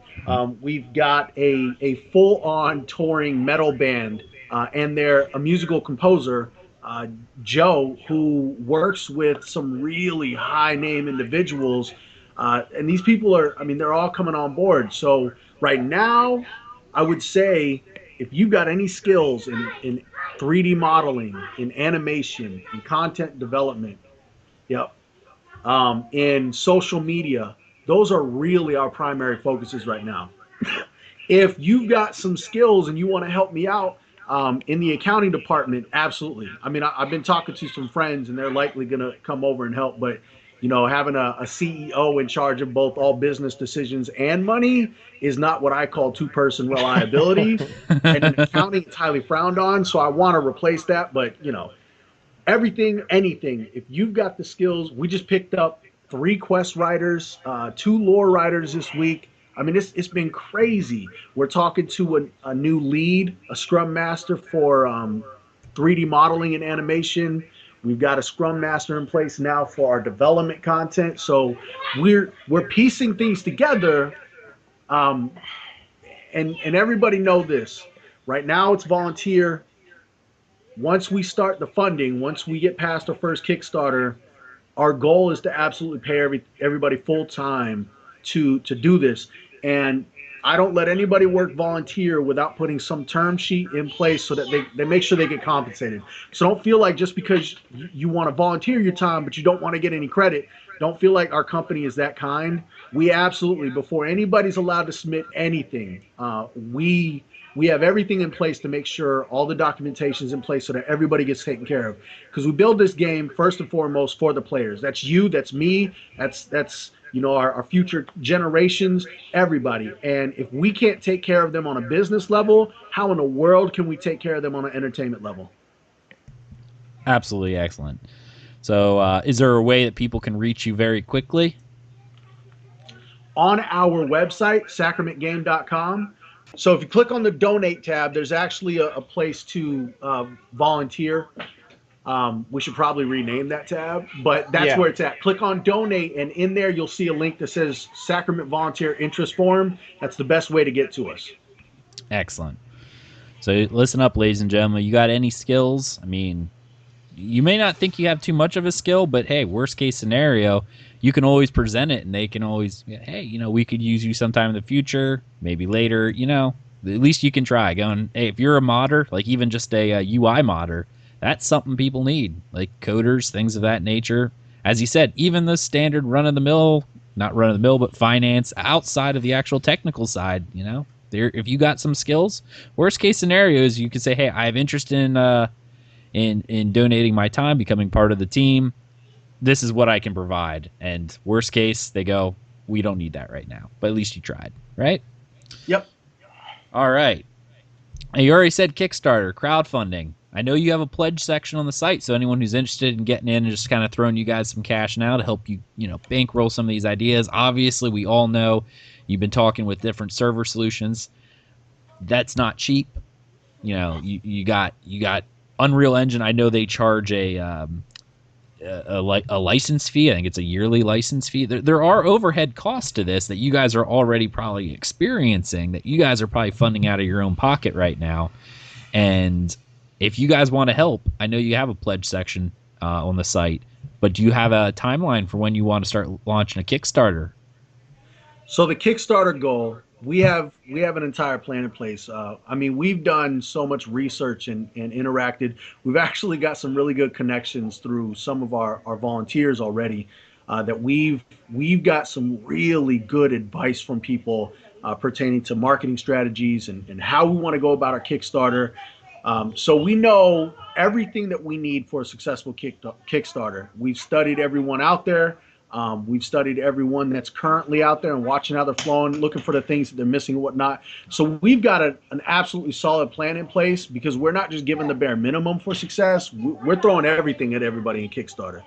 So what that requires, though, is two things we're missing is roughly 30,000 people, anywhere from 10 to 30,000 people jointly on local media, social media, and other avenues such as Wicked's blog. We've got a lot of support through there, and he's got 30,000 followers, but we don't have 30,000 followers worth of support through there.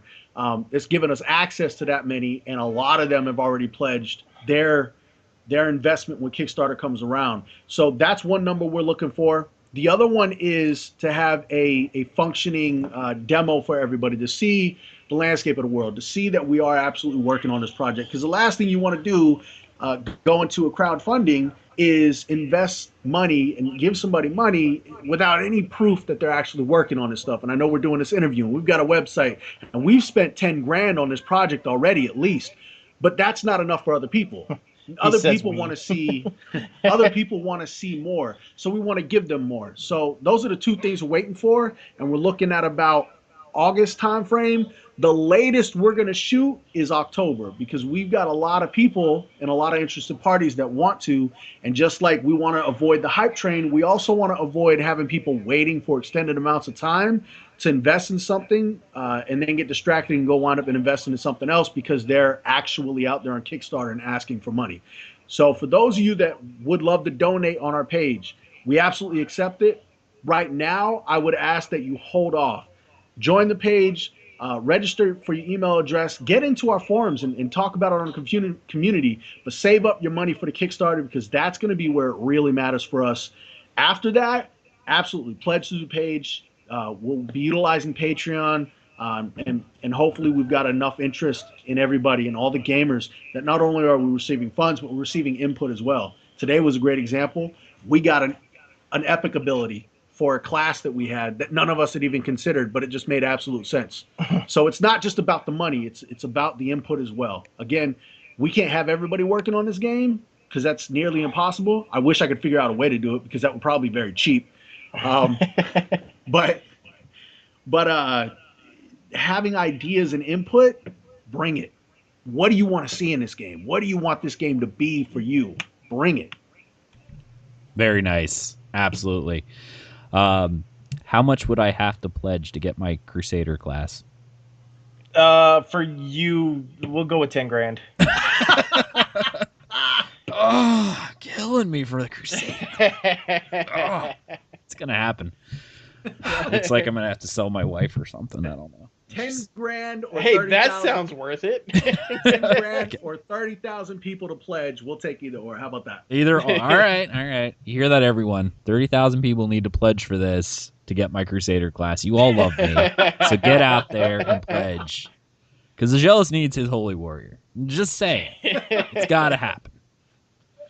All right, guys. I do want to thank you so much for taking the time to answer all of our questions here from Dungeon Crawler Network. You guys, I think you have an amazing vision.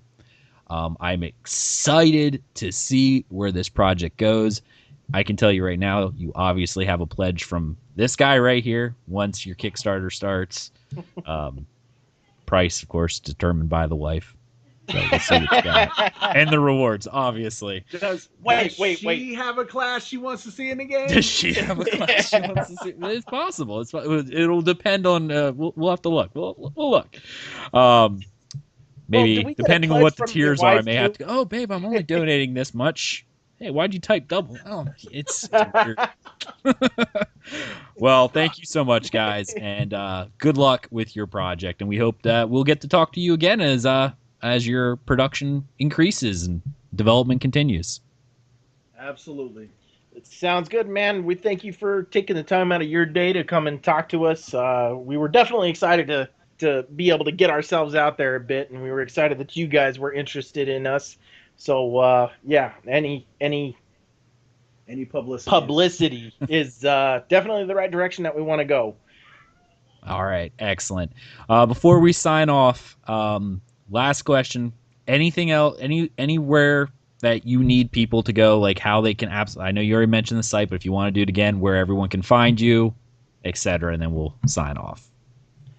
Yeah, you can find us on Facebook at Sacrament Game, Twitter, same thing, and of course the website is sacramentgame.com. Feel free to check any of those out and drop by. If you don't like browsing the web, go to Facebook. If you don't like Facebook and don't like browsing the web, go to Twitter. Feel free. We try to respond to any questions that get asked on any of those sites within at least an hour. I mean, that's our preference. But of course, if you posted at 2 a.m., you probably ain't hearing anything for a while. Nice, nice. Thank you guys for coming out, and everyone listening, make sure you go out and show your support for these guys. Have a good evening, everybody.